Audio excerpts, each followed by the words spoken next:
আচ্ছা, কল্পনা করুন তো আপনি বিশাল সমুদ্রের মাঝখানে, হঠাৎ রাডারে ধরা পড়লো ছোট্ট একটি নৌকা নিঃশব্দে এগিয়ে আসছে আপনার দিকে। ঠিক এরপর মুহূর্তেই ভেসে আসছে পুরনো AK-47 এর শব্দ। কিন্তু কারা এরা, কি চায় তারা?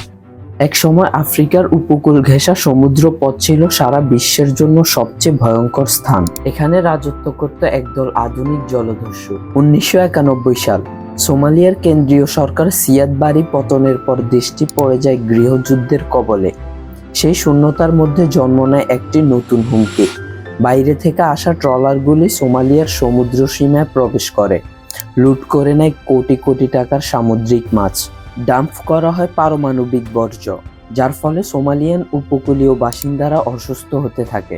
স্থানীয় জেলেরা তখন অস্ত্র তুলে নেয় নিজেদের সমুদ্র রক্ষার জন্য। কিন্তু সময়ের সাথে সাথে তাদের সেই প্রতিরক্ষা রূপ নেয় অর্থলোভী সশস্ত্র জলদস্যুতায়। বিশাল বিশাল তেলবাহী ট্যাঙ্কার, কন্টেইনার জাহাজ, কোনো কিছুই সোমালিয়ান পাইরেটদের হাত থেকে রক্ষা পেত না। 8 এপ্রিল 2009 ভারত মহাসাগরের নীল জলরাশির মাঝে ছুটে চলেছে মার্কিন কন্টেইনার জাহাজ ম্যারস্ক অ্যালাবামা। এটাই ছিল প্রথমবার যখন কোনো মার্কিন মালবাহী জাহাজ সোমালিয়ান জলদস্যুদের হাতে পড়ে। হঠাৎ করে 4 জন সশস্ত্র সোমালিয়ান জলদস্যু স্পিড বোটে করে এগিয়ে আসে। তাদের কাছে ছিল AK-47, আর লক্ষ্য ছিল একটাই, জাহাজ লুট করা।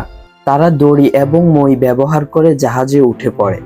ক্যাপ্টেন ফিলিপস বুদ্ধি করে জাহাজের কন্ট্রোল রুম বন্ধ করে দেয় এবং বেশিরভাগ ক্রুকে নিচের ইঞ্জিন রুমে লুকিয়ে রাখেন। তারা হতাশ হয়ে ক্যাপ্টেনকে হুমকি দিতে থাকে আর দাবি করে টাকা। ইঞ্জিন রুমে থাকা ক্রুরা একজন জলদস্যুকে বন্দী করে ফেলে। পাল্টা হিসেবে সোমালি পাইরেটদের নেতা আব্দুল আলী আব্দুল কাদির মুসি লাইফ বোটে ক্যাপ্টেন রিচার্ড ফিলিপসকে জিম্মি করে রাখে।